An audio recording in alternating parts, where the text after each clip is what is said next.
Hello friends, આજે આપણે multiplier અને એક્સેલરેટર વિશે જોશું. તો સૌથી પહેલાં મલ્ટીપ્લાયર એટલે ગુણાંક અને એક્સેલરેટર એટલે વેગવર્ધન અથવા તો આપણે એને ગતિવર્ધન પણ કહી શકીએ છીએ. તો આ મલ્ટીપ્લાયર એટલે પહેલાં શું થશે? તો મલ્ટીપ્લાયર અસર એ એવી પ્રક્રિયા છે જેમાં પ્રારંભિક ખર્ચ એટલે કે ઇનિશિયલ સ્પેન્ડિંગમાં થયેલો વધારો એ અર્થવ્યવસ્થામાં આવક, ઉત્પાદન અને રોજગારીમાં અનેક ગણો વધારો લઈ આવે તો એને મલ્ટીપ્લાયર ઇફેક્ટ જે છે એ કહી શકાય છે. ઇકોનોમિક્સમાં આપણે જ્યારે મલ્ટીપ્લાયર ઇફેક્ટ ભણતા હોઈએ, બરાબર, આપણે ગણિતમાં ભણીએ કે મલ્ટીપ્લાયર એટલે ગુણાકાર, અને ઇકોનોમિક્સમાં આપણે મલ્ટીપ્લાયર ઇફેક્ટની વાત કરીએ તો મલ્ટીપ્લાયર ઇફેક્ટ એટલે કે આપણી રોજગારીમાં અનેક ગણો વધારો આવશે. મલ્ટીપ્લાય એટલે ગુણાકારમાં વધારો આવશે, તો એને જે છે એ મલ્ટીપ્લાયર ઇફેક્ટ કહી શકાય છે. આ મલ્ટીપ્લાયર ઇફેક્ટનો કોન્સેપ્ટ જે છે એ R.F. ખાન નામના અર્થશાસ્ત્રી આપેલો હતો સૌથી પહેલાં, અને આપણે અલગ અલગ પ્રકારના મલ્ટીપ્લાયરનો ઉપયોગ જે છે આપણે અર્થશાસ્ત્રમાં કરીએ છીએ, જેમ કે રોકાણ મલ્ટીપ્લાયર, સરકારી ખર્ચ મલ્ટીપ્લાયર, નિકાસ મલ્ટીપ્લાયર, બરાબર. એ બધા મલ્ટીપ્લાયરના પ્રકારો છે. આમ આપણે ઇન્વેસ્ટમેન્ટ મલ્ટીપ્લાયરની વાત કરીએ તો વ્યવસાયિક રોકાણ આવક એ રોજગારીમાં વધારો કરે તો એને ઇન્વેસ્ટમેન્ટ મલ્ટીપ્લાયર કહેવાય, કે આપણે ઇન્વેસ્ટમેન્ટ કર્યું એનાથી આપણી આવક જે છે એ મલ્ટીપ્લાય થઈ, તો એ જે છે એ investment multiplier. Government expenditure multiplier કોને કહેવાશે? તો આપણે આજે હમણાં ભણવાના છીએ એને, કે સરકાર અગર ખર્ચ કરશે, ઇનિશિયલ સ્પેન્ડિંગ કરશે, એનાથી રાષ્ટ્રીય આવકમાં અથવા તો આર્થિક પ્રવૃત્તિમાં વધારો થશે તો એને સરકારી ખર્ચ મલ્ટીપ્લાયર કહેવાશે.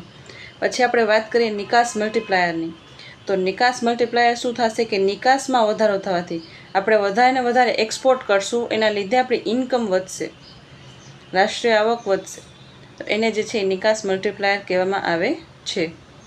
અહીંયા આપણે સમગ્ર અર્થશાસ્ત્રની વાત કરશું ત્યારે પૂરેપૂરા અર્થતંત્રની વાત કરશું. એટલે જ્યારે આ ઇન્વેસ્ટમેન્ટ મલ્ટીપ્લાયર છે, ગવર્મેન્ટ એક્સપેન્ડિચર મલ્ટીપ્લાયર છે અથવા તો એક્સપોર્ટ મલ્ટીપ્લાયર છે, એ પૂરેપૂરા દેશનું આપણે જોવાનું છે. એટલે પૂરેપૂરા દેશમાં આપણે એક ઇનિશિયલ સ્પેન્ડિંગ કરશું, એના લીધે ઇકોનોમીમાં એ પૈસા જે છે એ મલ્ટીપ્લાય થઈને ફરશે, બરાબર, એને મલ્ટીપ્લાયર ઇફેક્ટ કહેવાશે. એ પૈસા જે છે એ મલ્ટીપ્લાય થયા, ગુણાંક થયા, બરાબર. તો હવે આપણે આગળ જોઈએ કે આ ખ્યાલ જે છે એ શા માટે મહત્ત્વપૂર્ણ છે. તો મલ્ટીપ્લાયર સમજાવે છે કે સરકારનો ખર્ચ એ રોકાણ અથવા તો અર્થવ્યવસ્થામાં નાણાંનો કોઈ નવો પ્રવાહ મૂળ ખર્ચ કરતાં ઘણો મોટો આર્થિક પ્રભાવ પેદા કરી શકે છે. એટલે અહીંયા શું કહેવા માંગે છે કે આ મલ્ટીપ્લાયર જે છે એ આપણે સમજાવે છે કે સરકાર જે છે એ ઇનિશિયલ ખર્ચ અથવા રોકાણ જે છે એ ઓછું કરશે, એના લીધે નવો નાણાંનો પ્રવાહ જે છે એ વધારે આર્થિક અસર પેદા કરશે, બરાબર. ધારો કે સરકારે જે છે ઇન્વેસ્ટમેન્ટ કરેલું, બરાબર, રોડ બનાવવા, રસ્તાઓ બનાવવા અથવા ઇન્ફ્રાસ્ટ્રક્ચર પ્રોજેક્ટમાં 100 કરોડનો ખર્ચ કરેલો, એ ખર્ચથી આગળ જે છે એ આવક, ઉત્પાદન અને રોજગારી જે છે એ જનરેટ થશે, અને એ રોજગારી જે જનરેટ થશે એ મલ્ટીપ્લાયર ઇફેક્ટથી જનરેટ થશે. અને અગર મલ્ટીપ્લાયરની વેલ્યુ અગર 5 હશે તો 100 × 5 એટલે 500 કરોડની ઇકોનોમીમાં આર્થિક અસર અર્થતંત્રમાં ઊભી થાય છે. સૌથી પહેલાં આપણે આ મલ્ટીપ્લાયરનું સમજીએ કે ઇનિશિયલ સ્પેન્ડિંગ એ સરકાર દ્વારા કેવી રીતના કરવામાં આવે છે. તો અહીંયા આપણે જ્યારે ઇનિશિયલ સ્પેન્ડિંગની વાત કરશું તો એ જે છે ઓટોનોમસ એક્સપેન્ડિચર થશે. અહીંયા સરકાર જે છે એ ઓટોનોમસ એક્સપેન્ડિચર કરે છે, એટલે કે સ્વાયત્ત ખર્ચ કરે છે. તો આપણે સમજીએ કે સ્વાયત્ત ખર્ચ એટલે શું. તો સ્વાયત્ત ખર્ચ એટલે કે એવો ખર્ચ કે જે આવક ઉપર ડિપેન્ડન્ટ નથી, આવક ઉપર નિર્ભર નથી, બરાબર. આપણે જ્યારે ખર્ચ કરીએ છીએ, બરાબર, મહિનાનો જે ખર્ચ કરીએ છીએ આપણે આવક ઉપર ડિપેન્ડન્ટ હોય છે કે મારે આટલી સેલેરી છે એમાંથી મારે આ ખર્ચ કરવાનું છે, બરાબર. પણ જ્યારે સરકાર ખર્ચ કરશે તો સરકારની આવક શું હોય છે? તો ટેક્સીસ, બરાબર, આપણે ટેક્સ ભરીએ એ સરકારની આવક હોય છે. હવે સરકાર જે છે એ આવા ખર્ચાઓ, સ્વાયત્ત ખર્ચાઓ એ ઇન્કમ ઉપર આધારિત નહીં કરે. સ્વાયત્ત ખર્ચાઓ એ એવા ખર્ચાઓ છે જે સરકારની રિસ્પોન્સિબિલિટી છે, એટલે એને કરવું પડશે, બરાબર. આપણે ઉદાહરણ તરીકે જોઈએ તો અહીંયા રસ્તાઓ બનાવવા અથવા તો રેલવે બનાવવી, બરાબર, અથવા તો ઇન્ફ્રાસ્ટ્રક્ચર પ્રોજેક્ટમાં ઇન્વેસ્ટમેન્ટ કરવું, આ બધું જે છે એ સ્વાયત્ત ખર્ચ છે. એ એમ નહીં કે સરકાર કે મને જો ટેક્સ આવેલો તો જો રસ્તા અને રોડ બનાવીશ, બરાબર, મને ટેક્સ ન મળ્યું, આવક ન મળે તો હું આ કામ જે છે હું નહીં કરું, એવું નહીં બને, બરાબર. એટલે આ એવું ખર્ચ છે જે ઇન્કમ ઉપર ડિપેન્ડન્ટ નથી, એટલે આવક ઉપર ડિપેન્ડન્ટ નથી. આ સરકારનું એવું ખર્ચ છે. જ્યારે આપણે મલ્ટીપ્લાયર ઇફેક્ટની વાત કરશું ત્યારે સરકારનું ઇનિશિયલ સ્પેન્ડિંગ, અને એ ઇનિશિયલ સ્પેન્ડિંગ કેવું હશે? ઓટોનોમસ હશે. ઓટોનોમસ એટલે કે સ્વાયત્ત ખર્ચ હશે, એટલે એ આવક ઉપર ડિપેન્ડન્ટ હોતું નથી. બરાબર? આ ખર્ચ છે એ એવું ખર્ચ છે જે સરકારની રિસ્પોન્સિબિલિટી છે, એટલે સરકાર જે છે એ ખર્ચ કરે છે અને ઇકોનોમીને આગળ પુશ કરે છે. બરાબર? કે અર્થતંત્રમાં સૌથી પહેલાં શું કરશે? આ સરકાર જે છે એ ઇનિશિયલ સ્પેન્ડિંગ કરશે. પછી આપણે કેન્સનું જોયું હતું એવી રીતના કે ખાડો ખોદો અને ભરો, એટલે સરકાર શું કરશે કે ઇનિશિયલ સ્પેન્ડિંગ કરશે. એનાથી શું મળશે? મજૂરોને રોજગારી મળશે ને. એ આગળ રસ્તા રેલવેના પ્રોજેક્ટ બનાવશે સરકાર, તો એનાથી મજૂરોને સેલેરી મળશે, એટલે એને આવક મળશે. અને એ આવક મળશે તો એ આગળ જઈને ડિમાન્ડ કરશે, માંગ કરશે. માંગ કરશે તો હવે પ્રોડ્યુસર જે છે એ ઉત્પાદન વધારવાનું શોધશે કે હવે મારે ઉત્પાદન વધારવું જોઈએ. બરાબર? ઉત્પાદન વધારશે અને આ ઉત્પાદન વધારશે તો શું થશે કે રોજગારીમાં વધારો થશે. બરાબર? અહીંયા ઉત્પાદન વધશે તો રોજગારીમાં પણ વધારો થશે, કારણ કે એ વધારે શ્રમિકોને હાયર કરશે. અહીંયા આવી રીતના મલ્ટીપ્લાયર ઇફેક્ટ જે છે એ કામ કરે છે. હવે આપણે આગળ જોઈએ તો મૂળ વિચારની વાત કરીએ કે આનો બેઝિક આઈડિયા શું છે મલ્ટીપ્લાયરનો. તો એક વ્યક્તિનો ખર્ચ જે છે એ બીજી વ્યક્તિની આવક બને છે, ત્યારબાદ તે વ્યક્તિ ફરીથી ખર્ચ કરે છે, જેના કારણે અર્થવ્યવસ્થામાં ખર્ચ અને આવકના નવા ચક્રો શરૂ થાય છે. એટલે અહીંયા શું કહેવા માંગે છે કે આપણે આ બેઝિક આઈડિયા જોઈએ તો આમાં શું થશે કે એક વ્યક્તિનો ખર્ચ એ બીજા વ્યક્તિની આવક થશે. બરાબર? એટલે હું જ અગર દુકાનમાં જાઉં, બરાબર, તો મારે કોઈક વસ્તુ પરચેસ કરવી છે તો હું ખર્ચ કરીશ, પણ એ દુકાનદાર માટે તો એ આવક હશે ને. પછી એ દુકાનદાર જે છે એ હોલસેલ વેપારી પાસે જશે, એ ખર્ચ કરશે, હોલસેલ વેપારીને પૈસા દેશે, તો એ જે છે હોલસેલ વેપારીની આવક બની જશે. એટલે એક વ્યક્તિનો ખર્ચ જે છે એ બીજી વ્યક્તિની આવક બની જાય છે. આમ પહેલાં સરકાર જે છે એ પ્રારંભિક ખર્ચ કરે છે, પછી એના લીધે જે છે એ વધુ આવક જનરેટ થાય છે. આવક જનરેટ થાય છે એટલે એ લોકો ખર્ચ કરે છે, અને ખર્ચ કરશે એટલે વધારે આવક જનરેટ થશે. આવી રીતના મલ્ટીપ્લાયર ઇફેક્ટ જે છે એ કામ કરે છે. અહીંયા મેં તમને બતાવી પણ દીધું છે કે હાઉ ધ મલ્ટીપ્લાયર વર્ક્સ. તો સૌથી પહેલાં જે છે એ સરકાર ઇનિશિયલ સ્પેન્ડિંગ કરશે, નવું રોકાણ કરશે, નવું ઇન્વેસ્ટમેન્ટ કરશે. એનાથી શું થશે કે લોકોની આવકમાં વધારો થશે, લોકોને આવક મળશે. બરાબર? અને એનાથી શું થશે? ડિમાન્ડ ક્રિએટ કરશે, ઉપભોગમાં વધારો થશે, કન્ઝમ્પશનમાં વધારો થશે. અને એના પછી જે છે એ કન્ઝમ્પશન વધારશે તો પ્રોડ્યુસર પાસે, જેના પાસે કન્ઝમ્પશન વધાર્યું છે એ પ્રોડ્યુસરને એમ થશે કે હવે મારી આવકમાં વધારો થાય છે તો હું ઉત્પાદનમાં પણ વધારો કરું, કારણ કે હજી આગળ લોકો જે છે એ ડિમાન્ડ કરે છે. અને એ જે છે એ ઉત્પાદનમાં વધારો થશે તો હવે અહીંયા રોજગારમાં પણ વધારો થાય છે. બરાબર? અહીંયા રોજગારમાં વધારો થશે આગળ, અને એના લીધે જે છે એ રાષ્ટ્રીય આવકમાં પણ વધારો થાય છે. આવી રીતના આ મલ્ટીપ્લાયર ઇફેક્ટ જે છે એ કામ કરે છે. બરાબર? તો હવે આપણે આગળ એનું સૂત્ર જોઈએ. તમને ક્યારેક સૂત્ર પૂછાય, બરાબર, એક્ઝામમાં ક્યારેક સૂત્ર પૂછાય, અથવા તો મલ્ટીપ્લાયર કેવી રીતના શોધવાનું એ પણ પૂછાઈ શકે, તો તમને આ ખબર હોવી જોઈએ. બરાબર? તો મલ્ટીપ્લાયરનું સૂત્ર આપણે જોઈએ તો K is equal two 1/1 - MPC. આ MPC જે છે એ ઉપભોગ કરવાની સીમાંત પ્રવૃત્તિ છે. બરાબર? કે માર્જિનલ પ્રોપેન્સિટી ટુ કન્ઝ્યુમ. અને K એટલે કે આપણે એને મલ્ટીપ્લાયરને આપણે K દ્વારા દર્શાવી શકીએ છીએ. તો આ મલ્ટીપ્લાયરનો ફોર્મ્યુલા શું થશે? K is equal two 1/1 - MPC. અને આપણે જ્યારે MPC અને MPSનો સરવાળો કરીએ તો એ 1 બરાબર હોય છે ને. તો અગર આપણે 1 - MPC કરશું, આ 1 - MPC, તો આપણે MPS મળી જશે. તો અહીંયા આપણે 1 - MPC છે એની જગ્યાએ 1/MPS પણ લખી શકીએ અહીંયા. બરાબર? તો આ પણ મલ્ટીપ્લાયરનું ફોર્મ્યુલા આપણે કહી શકીએ. બરાબર? તો આપણે હવે રિલેશનશિપ જોઈએ કે આ મલ્ટીપ્લાયર અને આ MPC વચ્ચે શું રિલેશનશિપ છે. તો અહીંયા જે છે આ 1માંથી માઇનસ કરવામાં આવે છે, અને આ MPCની વેલ્યુ જે છે એ 1 કરતાં ઓછી હશે. બરાબર? એટલે એ 1માંથી માઇનસ કરવામાં આવશે તો અહીંયા વેલ્યુ જે છે કોઈ દી નેગેટિવ વેલ્યુ નહીં આવે. શું કામ નેગેટિવ નહીં આવે? કારણ કે આ 1માંથી જેને આપણે માઇનસ કરવાનું છે ને, અહીંયા MPCની વેલ્યુ 1 કરતાં ઓછી હશે, લેસ દેન હશે. બરાબર? એટલે આ મલ્ટીપ્લાયર અહીંયા નીચે જે છે વેલ્યુ નેગેટિવ થશે નહીં, મલ્ટીપ્લાયર જે છે એ નેગેટિવ હશે નહીં, બરાબર. આ એમપીસીની વેલ્યુ જે છે એ નેગેટિવ થશે નહીં, બરાબર. અને આ 1 - એમપીસી છે અને અહીંયા જે છે એમપીએસ આપેલું છે કે 1માંથી આપણે એમપીસીને બાદ કરીએ તો આપણે એમપીએસ મળે છે. તો 1 / આપણે એમપીએસ કરીએ તો એમપીએસ અને આ મલ્ટીપ્લાયર એ બે નેગેટિવલી રિલેટેડ છે. શું કામ નેગેટિવલી રિલેટેડ છે?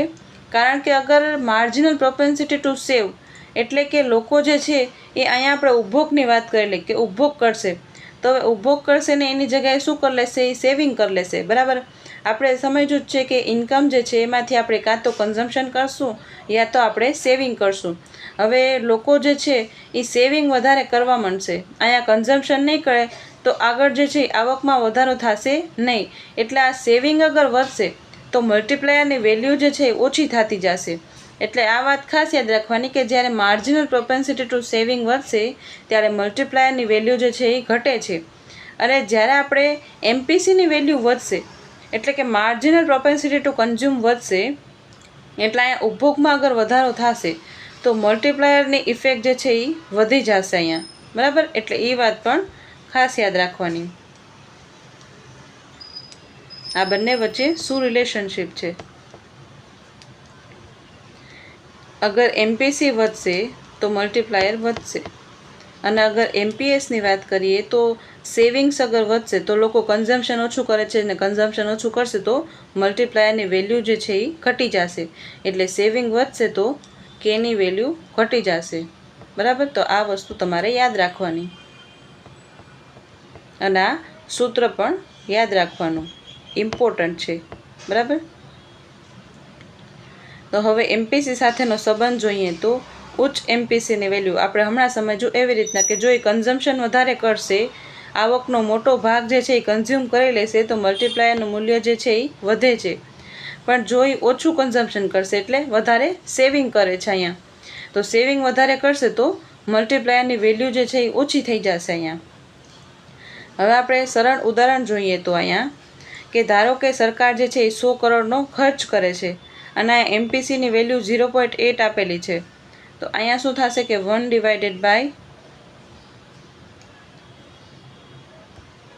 તો અહીંયા શું થશે કે 1 / 1 - એમપીસી, બરાબર. તો આ એમપીસીની વેલ્યુ 0.8 છે તો 1 / 0.2 એટલે આ મલ્ટીપ્લાયરની વેલ્યુ જે છે એ 5 આવેલી, બરાબર. તો આવી રીતના આપણે મલ્ટીપ્લાયર શોધીને આપણે કહી શકીએ કે ઇકોનોમીમાં કેટલું મલ્ટીપ્લાયર ઇફેક્ટ જે છે એ થઈ રહેલું છે, બરાબર. કે 100 કરોડનો સરકારે ખર્ચ કરેલો અને 5 જે છે એ મલ્ટીપ્લાયરની વેલ્યુ છે આપણે અહીંથી શોધેલી એ, તો એ બંનેને આપણે ગુણાકાર કરશું તો 500 કરોડ જે છે એ મલ્ટીપ્લાયર ઇફેક્ટ કહેવાય છે. આ દર્શાવે છે કે કુલ આર્થિક અસર એ મૂળ ખર્ચ તો 100 કરોડનો હતો ને એના કરતાં ઘણી વધારે એટલે કે આ 500 કરોડ છે, બરાબર. ઇકોનોમીમાં 500 કરોડ જે છે એ મલ્ટીપ્લાય થયા છે. 100 કરોડનું સરકારે ખર્ચ કરેલું એના લીધે અર્થતંત્રમાં 500 કરોડનો મલ્ટીપ્લાયર ઇફેક્ટ આવેલો છે એવું આપણે કહી શકીએ, બરાબર. તો હવે આપણે મલ્ટીપ્લાયરના પ્રકારો તો આપણે જોઈ લીધા હમણાં. હવે આપણે આર્થિક અસરોની વાત કરીએ તો મલ્ટીપ્લાયર જ્યારે મજબૂત હશે ત્યારે શું થશે કે આર્થિક વિકાસ ઝડપથી થશે, રોજગારીમાં વધારો થશે, ઉપભોગમાં વધારો થશે અને વ્યવસાયિક પ્રવૃત્તિઓનો પણ વિસ્તાર થાય છે. અને જ્યારે મલ્ટીપ્લાયર નબળો હશે ત્યારે શું થશે કે આર્થિક વિકાસની અસર જે છે એ ઓછી થશે. અહીંયા મલ્ટીપ્લાયર નબળો ક્યારે હશે? જ્યારે સેવિંગ્સ વધારે હશે, બરાબર. જ્યારે સેવિંગ્સ વધારે હશે ત્યારે મલ્ટીપ્લાયર ઇફેક્ટ જે છે એ નબળો બની જાય છે અને આવકનો ભાગ જે છે એ બચત, કર અને આયાતમાં વપરાઈ જાય છે. હવે અહીંયા આપણે આગળ લીકેજીસની વાત કરશું કે મલ્ટીપ્લાયરમાં લીકેજીસ કોને કહેવાય? તો આ બચત જે છે, ટેક્સીસ જે છે એટલે કે કર અને આયાત જે છે એ મલ્ટીપ્લાયરમાં લીકેજનું કામ કરે છે. તો કેવી રીતના કે જ્યારે આપણે મલ્ટીપ્લાયર ઇફેક્ટની વાત કરીએ તો એ કન્ઝમ્પશનની જગ્યાએ બચત કરવા માંડશે અને ઇન્કમમાંથી આપણે એમ કહીએ કે કન્ઝમ્પશન અને સેવિંગ ખાલી, બરાબર. પણ હવે ઇન્કમમાં ટેક્સ પણ ઇન્ક્લુડ થાય કે હવે એને ટેક્સ ભરવો પડે છે, તો હવે ટેક્સ ભરશે તો એની કન્ઝમ્પશન જે છે એ ઓછું થઈ જશે ને ટેક્સ ભરશે તો, એટલે કર ભરશે તો પણ એ મલ્ટીપ્લાયર ઇફેક્ટ ઓછું કામ કરશે અને એ વધારે વસ્તુ આયાત કરશે એટલે એ આવક જે છે એ વિદેશ મોકલી દેશે. અહીંયા પણ મલ્ટીપ્લાયરની વેલ્યુ જે છે એ ઓછી થઈ જશે. બરાબર. આપણે મલ્ટીપ્લાયરમાં લીકેજીસની વાત કરીએ તો દરેક આવક ફરીથી ખર્ચાતી નથી, એ લીકેજ કહેવાય છે.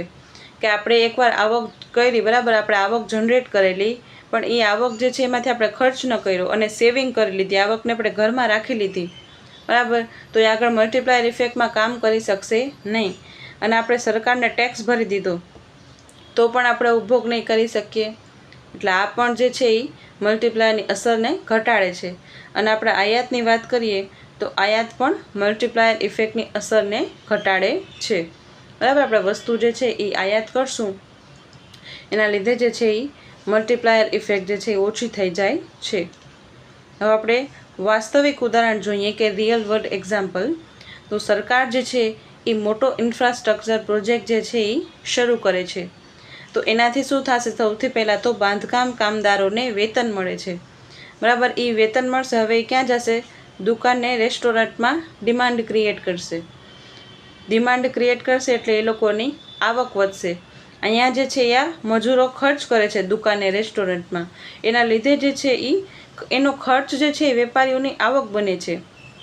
આવક બને છે એટલે હવે એમ થાય છે કે હું હજી વધારે ઉત્પાદન કરું, બરાબર. વધારે ઉત્પાદન કરશે એટલે અહીંયા રોજગારી પણ સર્જાય છે. એટલે પરિણામે અર્થવ્યવસ્થાનો વિકાસ જે છે એ મૂળ સરકારી ખર્ચ કરતાં વધારે થાય છે. હવે આપણે કેન્શિયન અર્થશાસ્ત્ર સાથેનો સંબંધ જોઈએ તો મલ્ટીપ્લાયર અસર જે છે એ કેન્શિયન અર્થશાસ્ત્રનો અત્યંત મહત્ત્વનો સિદ્ધાંત છે. આપણે કેન્શિયન અર્થશાસ્ત્રમાં જોઈએ તો કેન્સે જ કીધું હતું ને કે ખાડો ખોદો અને ભરો. એટલે સરકારે ઇન્વેસ્ટમેન્ટ કરવું જોઈએ. સરકારે ઇન્વેસ્ટમેન્ટ કરવું જોઈએ એ અહીંયા કેન્સે જ કીધેલું હતું સૌથી પહેલાં, બરાબર. ફિસ્કલ પોલિસી અપનાવવી જોઈએ, એક્સપેન્ડિચર વધારવું જોઈએ અને ટેક્સીસ જે છે એ ઓછા કરવા જોઈએ. એ જે છે ને આપણે એક્સપેન્શનરી ફિસ્કલ પોલિસી કહી શકીએ. જ્યારે આપણે કોન્ટ્રાક્શનરી ફિસ્કલ પોલિસીની વાત કરીએ એટલે ઇકોનોમીમાં વધારે ઇન્ફ્લેશન વધી ગયું હશે ત્યારે શું કરવાનું કે કોન્ટ્રાક્શનરી ફિસ્કલ પોલિસી એટલે કે સંકુચિત રાજકોષીય નીતિ જે છે એ અપનાવવી જોઈએ. કે ગવર્મેન્ટે જે છે એક્સપેન્ડિચર ઓછું કરવું જોઈએ કારણ કે ઇકોનોમીમાં ઓલરેડી ઇન્ફ્લેશન છે, બરાબર. એ આપણે આગળ પબ્લિક ઇકોનોમીમાં જોશું કે ફિસ્કલ પોલિસી અને મોનેટરી પોલિસી પણ જોશું, બરાબર. તો અહીંયા જે છે એ કેન્શિયન અર્થશાસ્ત્ર સાથેનો સંબંધ. એટલે કેન્સે પણ મલ્ટીપ્લાયર ઇફેક્ટની વાત કરેલી હતી કે એગ્રીગેટ ડિમાન્ડ, આપણે ડિમાન્ડ ક્રિએટ કરશું તો ઉત્પાદન અને રોજગારીમાં નોંધપાત્ર વધારો થાય છે. હવે આપણે મલ્ટીપ્લાયરનો મુખ્ય નિષ્કર્ષ જોઈએ તો મલ્ટીપ્લાયર અસર જે છે એ દર્શાવે છે કે ખર્ચમાં થયેલો એક નાનો વધારો સરકાર જે છે એ ઇનિશિયલ સ્પેન્ડિંગ કરશે, ઇનિશિયલ ઇન્વેસ્ટમેન્ટ કરશે. એના લીધે આવક, ઉપભોગ અને ઉત્પાદન અને રોજગારી એમાં અનેક ગણો વધારો થાય છે અને સમગ્ર અર્થવ્યવસ્થાને પ્રોત્સાહિત કરે છે, આગળ વધારે છે, એને પુશ કરે છે ઇકોનોમીને, બરાબર. એટલે આ મલ્ટીપ્લાયર ઇફેક્ટ જે છે એ ઇકોનોમી માટે ખૂબ મહત્ત્વનો છે, બરાબર. આ મલ્ટીપ્લાયર ઇફેક્ટનો ખ્યાલ જે છે એ સૌથી પહેલાં આર.એફ. ખાન નામના અર્થશાસ્ત્રીએ સમજાવેલો, પછી કેઇન્સે એનો ઉપયોગ કરેલો, બરાબર. ઇન્વેસ્ટમેન્ટ મલ્ટીપ્લાયર, એક્સપેન્ડિચર મલ્ટીપ્લાયર આપણે જોઈએ છીએ એવી રીતના, બરાબર. તો આ જે છે એ મલ્ટીપ્લાયર ઇફેક્ટ છે. મલ્ટીપ્લાયર ઇફેક્ટનો આપણે સારાંશ કહીએ તો શું કહી શકીએ કે સૌથી પહેલાં સરકાર જે છે એ ઇનિશિયલ સ્પેન્ડિંગ કરશે. ઇનિશિયલ સ્પેન્ડિંગ કરશે એટલે પ્રારંભિક ખર્ચ કરશે અને આ ખર્ચ કેવો હશે? ઓટોનોમસ હશે. ઓટોનોમસ એક્સપેન્ડિચર એટલે કે સ્વાયત્ત ખર્ચ જે આવક ઉપર ડિપેન્ડન્ટ નથી. સરકાર ખર્ચ કરશે એના લીધે ઉત્પાદનમાં વધારો થશે, આવકમાં વધારો થશે અને રોજગારીમાં પણ વધારો થશે અને એ પણ અનેક ગણો વધારો થશે. મલ્ટીપ્લાયમાં, ગુણાકારમાં વધારો થશે એટલે જ આપણે આને મલ્ટીપ્લાયર કહીએ છીએ, બરાબર. આના પછી આપણે એક્સિલરેટર વિશે જોઈએ કે ગતિવર્ધન અને વેગવર્ધન, અને આ બંને વચ્ચે શું ડિફરન્સ છે એ પણ આપણે લાસ્ટમાં ડિસ્કસ કરશું કે આ બંને વચ્ચે શું ડિફરન્સ છે, બરાબર. હવે આપણે એક્સિલરેટર સિદ્ધાંત જોઈએ એટલે કે એક્સિલરેટર પ્રિન્સિપલ. એને આપણે વેગવર્ધન અથવા તો ગતિવર્ધન પણ કહી શકીએ છીએ. તો સૌથી પહેલાં આપણે પરિચયની વાત કરીએ તો એક્સિલરેટર સિદ્ધાંત જે છે એ જણાવે છે કે આવકમાં થતો વધારો એ ઉત્પાદનમાં વધારો કરવા માટે, રોકાણ કરવા માટે આપણે પ્રોત્સાહિત કરે છે. આપણે પહેલાં મલ્ટીપ્લાયર જોયું ને, તો મલ્ટીપ્લાયરમાં શું હતું કે ગવર્મેન્ટે એક્સપેન્ડિચર કરેલું એના લીધે જે છે આવકમાં છેલ્લે વધારો થયો. હવે આ જે છે એક્સેલરેટર પ્રિન્સિપલ એ એનાથી આગળની વાત કરે છે કે આવકમાં વધારો થશે, બરાબર, રોજગારીમાં વધારો થશે, એના લીધે જે છે એ ઉત્પાદકો અહીંયા વધારે ઇન્વેસ્ટમેન્ટ કરવા પ્રોત્સાહિત થશે. એ આગળ ઇન્વેસ્ટમેન્ટ કરશે એને આપણે એક્સેલરેટર કહી શકીએ છીએ. અને આ એક્સેલરેટર એટલે શું થશે કે આપણી જે ઇન્કમ મલ્ટીપ્લાયર ઇફેક્ટથી વધેલી એને આપણે વેગ આપેલો, બરાબર, એને આપણે ગતિ આપેલી, એટલે આને વેગવર્ધન કહેવામાં આવે છે કે આપણી વધેલી આવકને આપણે વેગ આપેલો. કેવી રીતના? તો ઇન્વેસ્ટમેન્ટ દ્વારા, કે આપણે આવક વધેલી એમાંથી આપણે કેટલું ઇન્વેસ્ટમેન્ટ એટલે કે રોકાણ કરેલું, તો એને આપણે એક્સેલરેટર કહી શકીએ છીએ. અને આ એક્સેલરેટરનો સિદ્ધાંત જે છે એ જે.બી. ક્લાર્ક નામના અર્થશાસ્ત્રીએ આપેલો છે.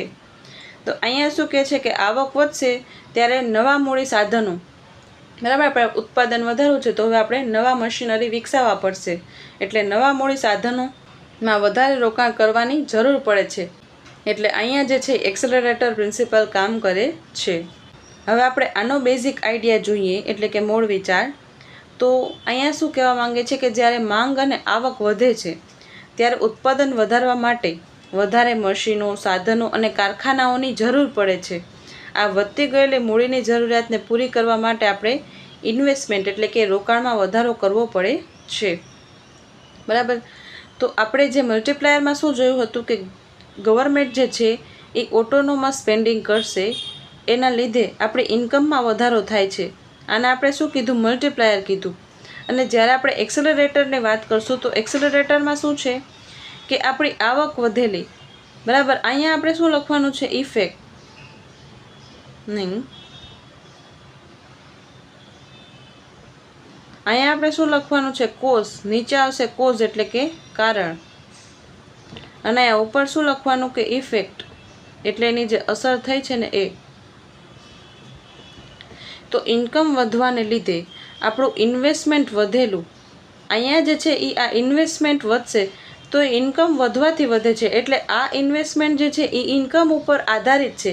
આપણે જ્યારે મલ્ટીપ્લાયરમાં જોયું હતું ત્યારે એ ઇન્વેસ્ટમેન્ટ જે છે એ ઓટોનોમસ ઇન્વેસ્ટમેન્ટ હતું. અહીંયા આપણે ડેલ્ટા આઈ અને વાય એવી રીતના પણ અહીંયા લખી શકીએ મલ્ટીપ્લાયરને કે આ ઇન્વેસ્ટમેન્ટ વધેલું એના લીધે ઇન્કમ વધેલી, પણ આપણે અહીંયા ઓટોનોમસ ઇન્વેસ્ટમેન્ટ છે. આ વાત ખાસ યાદ રાખવાની કે આપણે જ્યારે મલ્ટીપ્લાયરની વાત કરશું ત્યારે એ સ્વાયત્ત ખર્ચ છે, એ ઇન્કમ ઉપર ડિપેન્ડન્ટ નહોતું, આમ જ સરકારે કરેલું હતું, બરાબર. અને જ્યારે આપણે એક્સેલરેટર પ્રિન્સિપલની વાત કરશું તો એ ઇન્કમ ઉપર ડિપેન્ડન્ટ છે, એટલે આપણે એને ઇન્ડ્યુસ ઇન્વેસ્ટમેન્ટ કહીએ છીએ, એટલે પ્રેરિત રોકાણ, બરાબર, કે આપણી ઇન્કમ વધશે તો જ આપણે ઇન્વેસ્ટમેન્ટ કરશું. એટલે આ ઇન્વેસ્ટમેન્ટ જે છે એ ઇન્કમ ઉપર આધારિત છે, એટલે આને આવક પ્રેરિત ઇન્વેસ્ટમેન્ટ એટલે આવક પ્રેરિત રોકાણ પણ આપણે કહી શકીએ.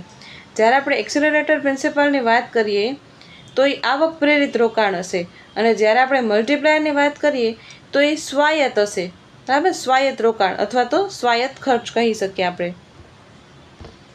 બરાબર. આ વસ્તુ પર તમારે ખાસ યાદ રાખવાની કે જ્યારે આપણે મલ્ટીપ્લાયરની વાત કરશું તો એ ઓટોનોમસ હશે, અને જ્યારે આપણે એક્સેલરેટરની વાત કરશું તો એમાં શું હશે? ઇન્કમ ઉપર ડિપેન્ડન્ટ છે, ઇન્કમ વધશે તો જ હું ઇન્વેસ્ટમેન્ટ કરીશ. એટલે અહીંયા જે છે પ્રોડ્યુસર્સની વાત થશે કે એની ઇન્કમ વધશે તો જ ઇન્વેસ્ટમેન્ટ કરશે. પહેલાં આપણે સરકારનું જોયું, બરાબર, કે સરકાર જે છે એ ઓટોનોમસ કરશે, પણ આપણે તો આપણો પ્રોફિટ જોઈને જ કરશું ને, આપણી આવક જોઈને જ કરશું ને, કે આપણી આવક વધશે તો જ આપણે આગળ જે છે એ ઇન્વેસ્ટમેન્ટ કરીએ છીએ. એટલે એક્સેલરેટરમાં ઇન્ડ્યુસ ઇન્વેસ્ટમેન્ટ હોય છે, એટલે કે આવક પ્રેરિત રોકાણ, બરાબર. એટલે અહીંયા એક્સેલરેટરમાં શું થશે કે આવકમાં વધારો થયો, ઉત્પાદનમાં વધારો થયો, બરાબર, એટલે વધુ મૂડીની જરૂર પડી એટલે આપણે વધારે ઇન્વેસ્ટમેન્ટ કર્યું, કારણ કે આપણે આગળ વધારે પ્રોફિટ મળશે. હવે આપણે સિદ્ધાંતનું વર્ણન જોઈએ તો સૌથી પહેલાં અર્થવ્યવસ્થામાં માંગ વધે છે. માંગ વધશે તો શું થશે? ઉત્પાદકો વધારે ઉત્પાદન કરવા પ્રેરાય છે, અને ઉત્પાદન વધારવા માટે એને નવી મૂડીની જરૂરિયાત પડે છે, કે નવો મશીન, માલ અથવા પ્લાન્ટની જરૂર પડે છે, બરાબર. નવો માલ લેવો પડશે અથવા મશીન અથવા તો પ્લાન્ટ એની જરૂર પડે છે. આનાથી શું થશે કે અહીંયા ઇન્વેસ્ટમેન્ટમાં વધારો થાય છે, અને આ પ્રક્રિયા જે છે એ આવક અને રોકાણને ઝડપથી વધારે છે, બરાબર. કે આ પ્રક્રિયા થશે એના લીધે આવક અને રોકાણ એટલે કે ઇન્વેસ્ટમેન્ટ જે છે એ ઝડપથી વધે છે, અને આનાથી વિપરીત અસર હશે તોય ઓછું પણ કરી શકે છે. બરાબર. હવે આપણે એક્સેલરેટરનું સૂત્ર જોઈએ તો એક્સેલરેટર એટલે કે અહીંયા ઇન્ડ્યુસ ઇન્વેસ્ટમેન્ટ હશે. મેં તમને સમજાવેલું એવી રીતના કે આવક ઉપર ડિપેન્ડન્ટ છે. તો induce investment is equal to V into delta Y. આ વી શું છે તો કેપિટલ આઉટપુટ રેશિયો છે. આ કેપિટલ આઉટપુટ રેશિયો એટલે કે શું થશે અહીંયા કે એક કેપિટલ બનાવવા માટે એક આઉટપુટ બનાવવા માટે મેં કેટલું કેપિટલ યુઝ કરેલું. તો એક કેપિટલથી મેં 2 આઉટપુટ બનાવેલી. તો આ તો સારું કહેવાય ને કે એક કેપિટલથી 2 આઉટપુટ. બરાબર. એટલે આ જે છે એ કેપિટલ આઉટપુટ રેશિયો, તો આ રેશિયો કેટલો થશે 0.5 થશે ને અહીંયા. બરાબર. અને આપણે જે છે એ હવે અહીંયા શું થશે એક કેપિટલ 2 આઉટપુટ. હવે આપણે 2 કેપિટલ 1 આઉટપુટ બનાવશું તો આ રેશિયો શું થશે 2. એટલે આ કેપિટલ આઉટપુટ રેશિયો અગર વધારે હશે એનો મતલબ શું થશે કે અહીંયા વધારે કેપિટલ લગાવવું પડે છે, અને વધારે કેપિટલ લગાવીને આપણે ઓછું આઉટપુટ મળે છે. એટલે આપણે 2 મશીન લગાવીને એક આઉટપુટ પણ પસંદ કરશું, અથવા તો એક મશીનથી આપણે 2 આઉટપુટ મળે છે એ આપણે પસંદ કરશું. તો ઓબ્વિયસલી આપણે એક મશીન ઉપર 2 આઉટપુટ મળે છે એટલે આપણે વધારે ને વધારે આઉટપુટ મળે એ જ આપણે પસંદ કરશું. એટલે અહીંયા કેપિટલ આઉટપુટ રેશિયો જે છે એ ઓછો હશે એમ એ વધારે સારું કહેવાશે. બરાબર.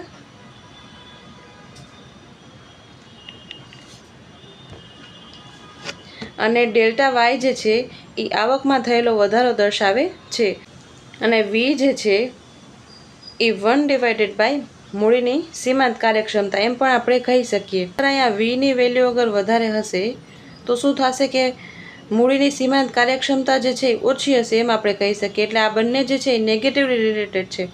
1// અહીંયા છે ને કે માર્જિનલ એફિશિયન્સી ઓફ કેપિટલ, એટલે માર્જિનલ એફિશિયન્સી ઓછી હશે ત્યાં વીની વેલ્યુ વધારે હશે. આપણે હમણાં કેપિટલ આઉટપુટ રેશિયો જોયો ને એવી રીતના કે કેપિટલની એફિશિયન્સી ઓછી છે. બરાબર.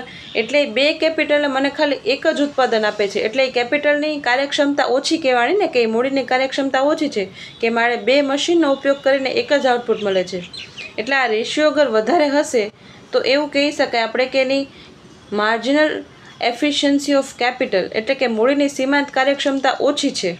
બરાબર. અને એની કાર્યક્ષમતા જો વધારે હશે તો આ કેપિટલ આઉટપુટ રેશિયો જે છે એ ઓછો હશે. આપણે 0.5 જોયું એવી રીતના કે એક જ કેપિટલ ઉપર આપણે 2 આઉટપુટ મળે છે, અથવા તો 3 આઉટપુટ મળશે, 4 આઉટપુટ મળશે, તો એ તો આપણા માટે સારું છે ને.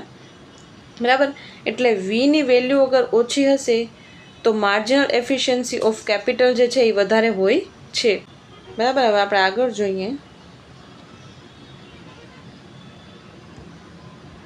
તો ઉદાહરણ તરીકે મૂડી ઉત્પાદન અનુપાત જે છે એ વીની વેલ્યુ 3 આપેલી છે, આવકમાં વધારો 100 કરોડનો આપેલો છે.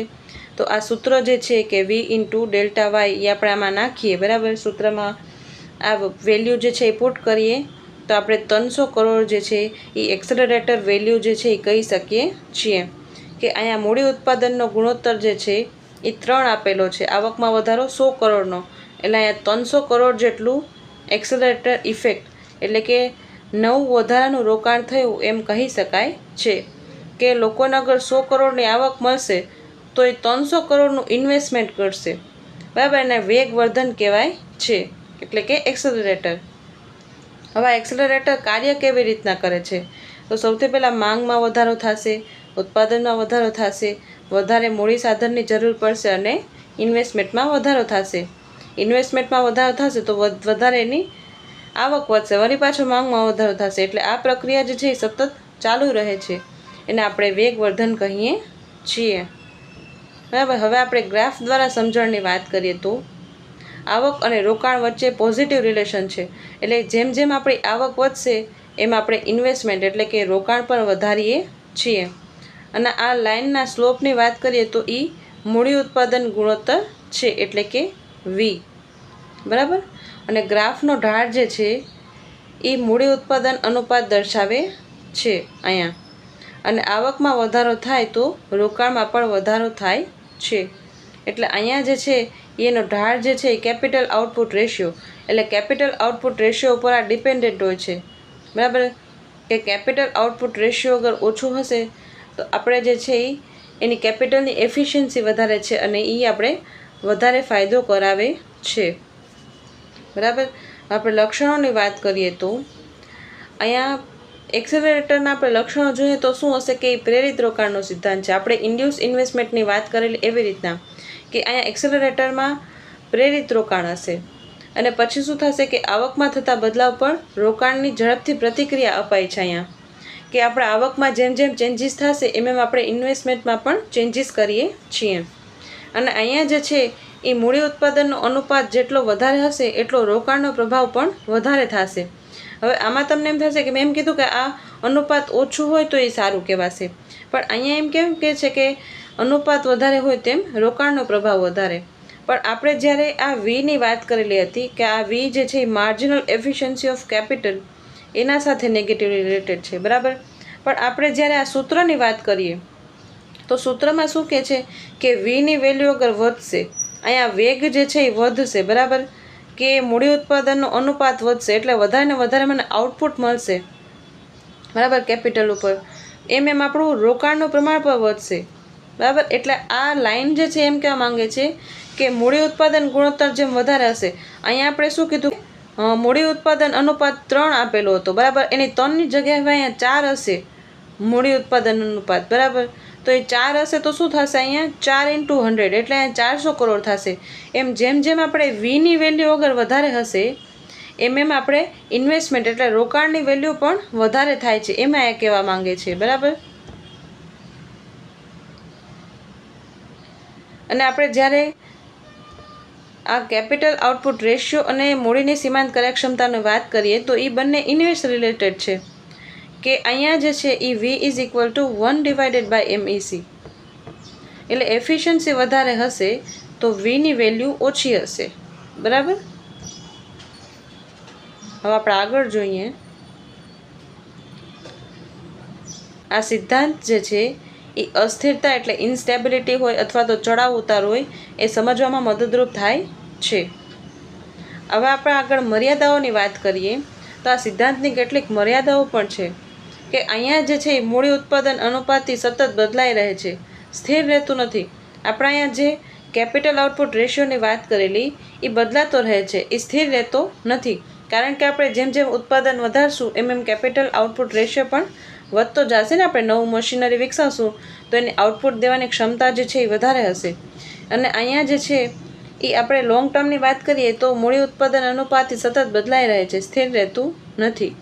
અને અન્ય પરિબળો જેમ કે વ્યાજનો દર, અપેક્ષાઓ, ટેકનોલોજી, નીતિઓને ધ્યાનમાં લીધા વગર આ સિદ્ધાંત જે છે એ અઘરું લાગે છે આપણે અને ઓછું કામ કરશે. તો અહીંયા શું સમજાવવા માંગે છે કે આપણે અહીંયા ઇન્વેસ્ટમેન્ટની વાત કરી તો ઇન્વેસ્ટમેન્ટ જે છે એ ઇન્ટરેસ્ટ રેટ ઉપર ડિપેન્ડન્ટ છે. તમે એમ ના કહી શકો કે એ ખાલી આવક ઉપર ડિપેન્ડન્ટ છે કે આવક વધશે ને હું ઇન્વેસ્ટમેન્ટ કરી નાખીશ. નહીં. તમે આ વ્યાજનો દર એટલે કે ઇન્ટરેસ્ટ રેટવાળી બાજુ પણ જુઓ કે જો એને ઇન્વેસ્ટમેન્ટ કરવું છે. બરાબર. હવે ઇન્વેસ્ટમેન્ટ એ કેમાં મશીનમાં કરે છે તો એ કેવી રીતના લોનથી કરે છે કે લોન લઈને. બરાબર. તો એ ઇન્ટરેસ્ટ રેટને પણ જોશે ને. બરાબર. કે ઇન્ટરેસ્ટ રેટ અગર વધારે હશે, અહીંયા આપણે માર્જિનલ એફિશિયન્સી ઓફ કેપિટલની વાત કરીએ. બરાબર. કે મૂડીની સીમાંત કાર્યક્ષમતા જે છે એ વધારે છે ઇન્ટરેસ્ટ રેટ કરતાં.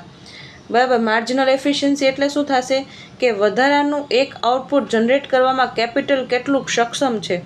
બરાબર. તો અહીંયા માર્જિનલ એફિશિયન્સી ઓફ કેપિટલ વધારે હશે એટલે વધારે ને વધારે આઉટપુટ જનરેટ કરશે. બરાબર. કેપિટલની એફિશિયન્સી એટલે કેપિટલની કાર્યક્ષમતા વધારે છે ઇન્ટરેસ્ટ રેટ કરતાં.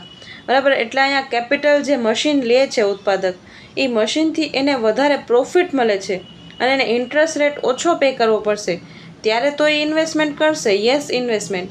બટ અગર અહીંયા શું થશે કે માર્જિનલ એફિશિયન્સી ઓફ કેપિટલ જે છે એ ઓછી છે ઇન્ટરેસ્ટ રેટ કરતાં, એટલે એને જેટલું આઉટપુટ બનાવવાથી પ્રોફિટ થાય છે એ ઓછું છે અને એને જે ઇન્ટરેસ્ટ રેટ પે કરવો પડે છે બેંકમાં એ વધારે છે. તો અહીંયા શું ઇન્વેસ્ટમેન્ટ કરવા માંગશે? ના, નહીં માંગે. તો અહીંયા શું થાય છે કે માર્જિનલ એફિશિયન્સી ઓફ કેપિટલ વધારે હશે તો જ ઇન્વેસ્ટમેન્ટ કરશે અને એને ઓછું ઇન્ટરેસ્ટ રેટ પે કરવું પડતું હોય તો જ ઇન્વેસ્ટમેન્ટ કરશે. એટલે અહીંયા આપણે વ્યાજનો દરને નકારી શકીએ નહીં કે વ્યાજનો દર પણ ઇન્વેસ્ટમેન્ટ એટલે કે રોકાણમાં મહત્ત્વની ભૂમિકા ભજવે છે. પછી ફ્યુચરની એક્સપેક્ટેશન્સ એટલે પ્રોડ્યુસરને એમ લાગે કે ભવિષ્યમાં ડિમાન્ડ વધવાની છે તો જ ઇન્વેસ્ટમેન્ટ કરશે, નકર એ શું કામ ઇન્વેસ્ટમેન્ટ કરશે. એટલે આપણે અપેક્ષાઓને પણ ધ્યાનમાં લેવી જોઈએ. પછી આપણે ટેકનોલોજીની વાત કરીએ તો ટેકનોલોજી જે છે 2G 3G 4G 5G બરાબર, ટેકનોલોજી એ પરિવર્તિત થતી જાય છે. તો એ પ્રોડ્યુસરને પોતાને એની સાથે સાથે પણ અડોપ્ટ કરવું પડશે ને, તો એ પણ અહીંયા ઇમ્પોર્ટન્ટ છે બરાબર. સરકાર અમુક નીતિ લઈ આવે તો એ પણ અહીંયા આપણે ધ્યાનમાં લેવી જરૂરી છે. આપણે ધ્યાનમાં ના લઈએ તો સિદ્ધાંત જે છે એ સમજવો થોડો અઘરો બની જશે. પછી આપણે આગળ વાત કરીએ તો હકીકતમાં રોકાણ એ માત્ર આવક ઉપર આધારિત નથી. આપણે જોયું એવી રીતના કે વ્યાજનો દર, અપેક્ષાઓ, ટેકનોલોજી, નીતિઓ આ બધા ઉપર આધારિત છે. આ મર્યાદાઓ હોવા છતાં પણ આપણે આ સિદ્ધાંત ભણીએ છીએ તો એનું કાંઈક મહત્ત્વ પણ હશે બરાબર. તો આ સિદ્ધાંત જે છે એ આર્થિક ચક્રના ઉતાર ચઢાવને સમજવામાં મદદ કરે છે. આપણે ઇન્કમને કેટલો વેગ મળેલો, એક્સેલરેટર એટલે કેટલો વેગ મળેલો, કેટલી ગતિ મળેલી એ સમજવામાં મદદરૂપ થાય છે. પછી આવક અને રોકાણ વચ્ચેનો સંબંધ તો દર્શાવે છે ને, એ ભલે વ્યાજ દર વચ્ચેનો સંબંધ ના દર્શાવે પણ આવક અને રોકાણ વચ્ચેનો સંબંધ તો એ દર્શાવે છે. અને નીતિ નિર્માતાઓ માટે એ ઉપયોગી બની જાય છે. ખાસ કરીને મંદીમાં રોકાણ કરવું છે ત્યારે આ સિદ્ધાંત જે છે એ મહત્ત્વપૂર્ણ બની જાય છે. હવે એક્સેલરેટર અને મલ્ટીપ્લાયરનો સંબંધ જે છે એ આપણે આગળ જોઈએ કે આવકમાં વધારો, એક્સેલરેટર એટલે કે રોકાણમાં વધારો, અને હજી એની આગળ મલ્ટીપ્લાયર ઇફેક્ટ જે છે એ કામ કરે છે. એને પહેલાં આપણે વાસ્તવિક ઉદાહરણ જોઈએ તો જો અર્થવ્યવસ્થામાં ગ્રાહકોની માંગ વધે છે તો કંપનીઓ જે છે એ વધારે ઉત્પાદન કરવા પ્રેરાય છે, અને વધારે ઉત્પાદન કરવા માટેની નવી મશીનો, પ્લાન્ટો એ બધું ખરીદી લે છે બરાબર. એ ખરીદી કરશે તો શું થશે? અહીંયા રોકાણ એટલે કે ઇન્વેસ્ટમેન્ટમાં વધારો થાય છે અને એક્સેલરેટર સિદ્ધાંત જે છે એનું કાર્ય કરે છે બરાબર. અહીંયા શું કહે છે કે એની ઇન્કમ વધેલી ને એટલે એ ઇન્વેસ્ટમેન્ટ કરશે બરાબર. આગળ જે છે એ નવા મશીનો, પ્લાન્ટો એ ખરીદશે. હવે મુખ્ય નિષ્કર્ષ જોઈએ તો એક્સેલરેટર સિદ્ધાંત અનુસાર આવકમાં થતો કોઈ પણ એક વધારો એ રોકાણમાં વધારે ઝડપથી વધારો લઈ આવે તો એને આપણે એક્સેલરેટર એટલે ગતિવર્ધન કહી શકીએ છીએ. અને આથી અર્થવ્યવસ્થામાં ઉતાર ચઢાવને આપણે સમજી શકીએ છીએ. હવે આપણે જોઈએ કે મલ્ટીપ્લાયર અને એક્સેલરેટર એટલે કે ગુણાંક અને ગતિવર્ધનમાં શું તફાવત છે. તો સૌથી પહેલાં આપણે વાત કરી હતી મલ્ટીપ્લાયરની. તો મલ્ટીપ્લાયરમાં શું હશે કે સ્વાયત્ત ખર્ચ થશે, ઓટોનોમસ એક્સપેન્ડિચર. એના લીધે રાષ્ટ્રીય આવકમાં અનેક ગુણાથી વધારો થશે બરાબર. તો આપણે એને મલ્ટીપ્લાયર કહી શકીએ છીએ બરાબર. કે મલ્ટીપ્લાયર ઇફેક્ટ શું દર્શાવે છે કે સરકાર અગર ઇનિશિયલ સ્પેન્ડિંગ કરશે એના લીધે આવકમાં, રોજગારીમાં અનેક ગણો વધારો થાય છે, એ મલ્ટીપ્લાયર દર્શાવે છે. અને આ મૂળ સિદ્ધાંતની આપણે વાત કરીએ તો એક વ્યક્તિનો ખર્ચ જે છે એ બીજી વ્યક્તિની આવક બને છે, અને તે જે છે આવક એ ફરીથી ખર્ચમાં પરિવર્તિત થાય છે, અને આ પ્રક્રિયા વારંવાર ચાલે છે, એટલે જ એને આપણે મલ્ટીપ્લાયર કહી શકીએ છીએ. હવે આપણે વાત કરીએ એક્સેલરેટરની એટલે કે વેગવર્ધન, અથવા તો આપણે એને ગતિવર્ધક પણ કહી શકીએ છીએ. તો એક્સેલરેટર શું દર્શાવે છે કે આવકમાં થયેલો વધારો. હવે આ બંને જે છે એ એકબીજા સાથે કનેક્ટેડ છે. સૌથી પહેલાં આપણે મલ્ટીપ્લાયરની વાત કરીએ તો એમાં ઓટોનોમસ સ્પેન્ડિંગ કરવામાં આવે છે, એટલે સરકાર જે છે એ ઇનિશિયલ સ્પેન્ડિંગ કરશે, એના લીધે જે છે એ આવકમાં વધારો થશે. હવે આવકમાં વધારો થયો એટલે આગળ આપણે એક્સેલરેટરની વાત કરશું કે અહીંયા આવકમાં વધારો થયો એટલે આપણે રોકાણ એટલે કે ઇન્વેસ્ટમેન્ટ કરેલું બરાબર. એટલે એ જે છે એ આપણી એક્સેલરેટર જે છે એ આપણે વધેલી આવકને વેગ આપે છે, ગતિ આપે છે બરાબર.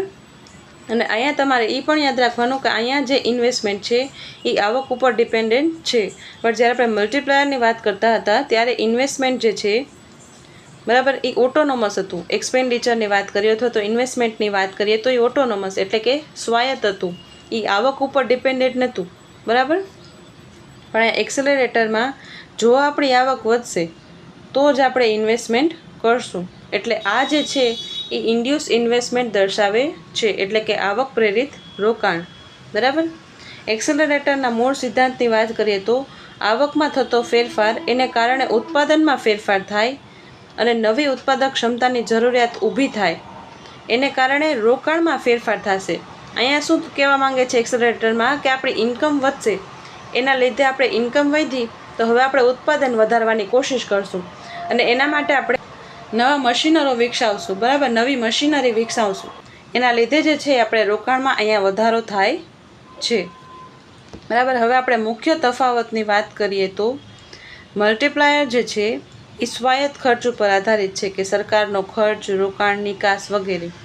પણ જ્યારે આપણે એક્સેલરેટર એટલે કે વેગવર્ધકની વાત કરશું તો એ પ્રેરક પરિબળ એટલે આપણે ઇન્ડ્યુસ ઇન્વેસ્ટમેન્ટ ઉપર આધારિત છે, કે ઇન્કમમાં કોઈ પણ પ્રકારનો ફેરફાર થશે તો રોકાણમાં કેટલો ફેરફાર થાય છે, બરાબર. તો મલ્ટીપ્લાયરની ઇફેક્ટ જે છે એ રાષ્ટ્રીય આવક ઉપર પડશે અને ગુણાતીત અસર આપણે કહી શકીએ, કે ગુણાકારમાં એની અસર થાય છે. અને એક્સેલરેટરની વાત કરીએ તો એ રોકાણ ઉપર અસર કરે છે.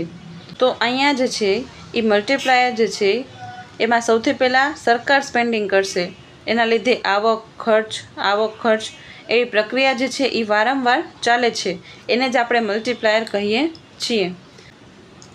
એક્સેલરેટરમાં આપણે શું કહી શકીએ કે આવકમાં ફેરફાર થયો, બરાબર. સૌથી પહેલાં આવકમાં ફેરફાર, પછી અપેક્ષિત ઉત્પાદનમાં, અને પછી એના પછી આપણે નવા રોકાણની જરૂરિયાત જોશું, અને એના પછી આપણે રોકાણમાં ફેરફાર કરશું, બરાબર. અને આપણે અહીંયા સંબંધ જોઈએ તો અહીંયા મલ્ટીપ્લાયરમાં શું થશે કે આ કે એટલે કે મલ્ટીપ્લાયરની વેલ્યુ આપણે એને ઓટોનોમસ એક્સપેન્ડિચરને મલ્ટીપ્લાય કરશું તો આપણે ઇન્કમમાં કેટલો ફેરફાર થયો એ જોવા મળશે, બરાબર. કે આપણે મલ્ટીપ્લાયરની વેલ્યુ એટલે ધારો કે મલ્ટીપ્લાયરની વેલ્યુ જે છે એ 4 આવેલી અને સરકારે ઓટોનોમસ સ્પેન્ડિંગ કેટલું કર્યું હતું તો 100 કરોડનું, તો 100 × 4 કરશું આપણે તો આપણે અહીંયા ઇન્કમમાં કેટલો ચેન્જીસ આવેલો એ આપણે ખબર પડશે, એટલે આવકમાં કેટલો બદલાવ આવેલો. તો સરકારે તો 100 કરોડનું ઇનિશિયલ સ્પેન્ડિંગ કરેલું હતું, પણ અહીંયા જે છે એ મલ્ટીપ્લાયર ઇફેક્ટથી એટલે એને ગુણ્યા આપણે 4 કરશું તો અહીંયા જે છે એ આવકમાં 400 કરોડનો ફેરફાર થયો કહેવાશે, બરાબર. હવે આપણે એક્સેલરેટરની વાત કરીએ તો એક્સેલરેટરમાં શું હશે કે investment is equal to V × delta Y, એટલે કે અહીંયા વેગવર્ધકની વેલ્યુ કેટલી છે એટલે કેપિટલ આઉટપુટ રેશિયો આપણે જોયો હતો એ, અને ડેલ્ટા વાય એટલે આવકમાં કેટલો ફેરફાર થયો તે, બરાબર. એને આપણે બંનેને આપણે મલ્ટીપ્લાય કરશું તો આપણે ઇન્વેસ્ટમેન્ટમાં કેટલું મલ્ટીપ્લાય થયું, બરાબર, એટલે ઇન્વેસ્ટમેન્ટમાં કેટલો વધારો થયો એ આપણે જોઈ શકીએ છીએ, બરાબર. તો અહીંયા V જે છે ને આપણે વેગવર્ધક અથવા તો મૂડી ઉત્પાદન અનુપાત પણ કહી શકીએ છીએ. આપણે જોયું હતું ને એવી રીતના કે Vની વેલ્યુ અગર વધારે હશે, બરાબર, વેગવર્ધન જેટલું વધારે હશે એટલું જ આપણે કહી શકીએ કે આપણું રોકાણ જે છે એટલે કે ઇન્વેસ્ટમેન્ટ એ વધારે થશે, બરાબર. હવે આપણે અહીંયા સૂત્રની વાત કરીએ તો K = 1/1 - MPC, અને અહીંયા જે છે Vની વેલ્યુ શું થશે તો કેપિટલ આઉટપુટ રેશિયો, બરાબર. કેપિટલને આપણે ઇન્વેસ્ટમેન્ટ પર કહી શકીએ કે જેટલું આપણે ઇન્વેસ્ટમેન્ટ કર્યું એટલું જ આપણે કેપિટલ લીધું, તો કેપિટલ આઉટપુટની જગ્યાએ ઇન્વેસ્ટમેન્ટ આઉટપુટ રેશિયો અથવા તો મૂડી ઉત્પાદન ગુણોત્તર પણ કહી શકીએ છીએ, બરાબર. હવે આપણે આગળ વાત કરીએ તો મલ્ટીપ્લાયર હંમેશા ધનાત્મક હોય છે. મેં તમને કીધું એવી રીતના KCની વેલ્યુ જે છે એ <1 હશે, એટલે શું થશે 1માંથી માઇનસ થશે ને, તો એ <1 એટલે શું હશે 0.9, 0.8, બરાબર. એવી રીતના <1 હશે, એટલે 1માંથી આપણે માઇનસ કરશું તો આપણે વેલ્યુ જે છે એ કોઈ દી નેગેટિવ નહીં આવે. નેગેટિવ વેલ્યુ ક્યારે આવે જ્યારે અહીંયા વધારે મોટો રકમ હોય, કે 2માંથી 1 જાય તો આપણે અહીંયા -1 એમ કહી શકીએ, બરાબર. આ વેલ્યુ જે છે એ અહીંયા ઓછી હશે 0.9, 0.8 એવી રીતના, એટલે અહીંયા જે છે એ મલ્ટીપ્લાયર હંમેશા ધનાત્મક હોય છે, બરાબર.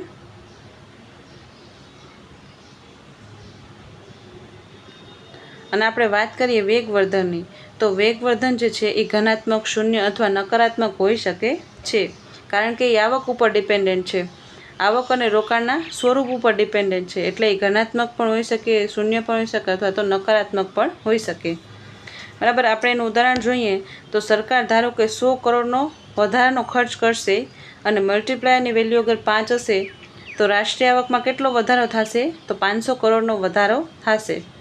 અને આપણે અહીંયા વેગવર્ધનની વાત કરીએ તો આવકમાં 100 કરોડનો વધારો થયો અને Vની વેલ્યુ જો 3 હશે તો રોકાણમાં કેટલો વધારો થશે તો એ 300 કરોડનો વધારો થશે, બરાબર. અને અહીંયા જે છે મલ્ટીપ્લાયર દીર્ઘગાળામાં તેની અસર જે છે એ વધારે સ્પષ્ટ થશે, બરાબર. કે મલ્ટીપ્લાયર ઇફેક્ટ એની અસર આપણે લાંબા ગાળામાં વધારે જોવા મળશે, કે જેમ જેમ લાંબો ગાળો આવશે, ઉત્પાદનમાં વધારો થશે, રોજગારીમાં વધારો થશે, બરાબર, આવકમાં વધારો થશે, એ આપણે લાંબા ગાળે વધુ સ્પષ્ટ થશે. અને આપણે એક્સેલરેટરની વાત કરીએ તો ટૂંકા ગાળામાં રોકાણ પરની અસર દેખાય છે, બરાબર, કે જેવી આપણી આવક વધી એવું આપણે ઇન્વેસ્ટમેન્ટ કરી દીધું. એટલે એક્સેલરેટર જે છે આપણે ટૂંકા ગાળામાં જોઈ શકીએ છીએ, પણ મલ્ટીપ્લાયર જે છે એની અસર આપણે લાંબા ગાળે જોવા મળે છે, બરાબર. તો હવે આપણે શોર્ટમાં જોઈએ તો મલ્ટીપ્લાયર એ આવકને ગુણાથી વધારવાનું કામ કરે છે, જ્યારે વેગવર્ધક જે છે એ આવકમાં થયેલા વધારાને એ રોકાણમાં વેગ આપે છે, બરાબર.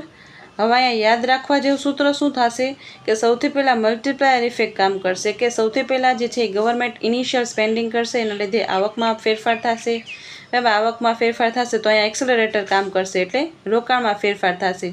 અને પાછું મલ્ટીપ્લાયર ઇફેક્ટ થશે તો રાષ્ટ્રીય આવકમાં ઘણો મોટો ફેરફાર થશે, બરાબર.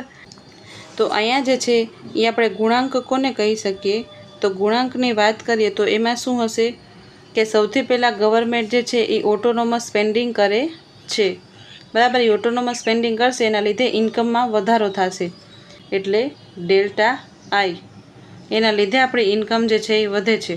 તો આ ઇન્વેસ્ટમેન્ટ જે છે એ કેવું છે, સ્વાયત્ત, બરાબર. હવે આપણે ગતિવર્ધકની વાત કરીએ તો ગતિવર્ધકમાં શું હતું કે આવકમાં ફેરફાર થશે તો ઇન્વેસ્ટમેન્ટમાં કેટલો ફેરફાર થશે, બરાબર. એટલે આ બંને વસ્તુ જે છે એ તમારે યાદ રાખવાની છે, બરાબર, કે જેટલો આપણો આવકમાં વધારો થયો એટલું આપણે રોકાણને વેગ મળે છે, એટલે આપણે ગતિવર્ધક કહીએ છીએ, બરાબર. અને ગતિવર્ધકને આપણે વી દ્વારા દર્શાવી શકીએ છીએ.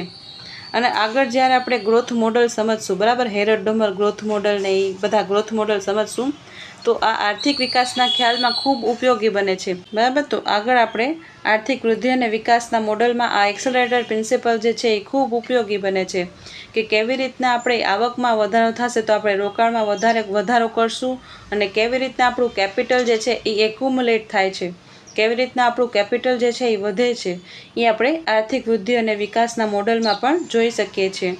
એટલે આ કોન્સેપ્ટ જે છે એ એની સાથે પણ સંકળાયેલો છે, બરાબર. તો આજ માટે આપણે આટલું જ રાખીએ કે મલ્ટીપ્લાયર અને એક્સેલરેટર, બરાબર. So thank you so much for watching.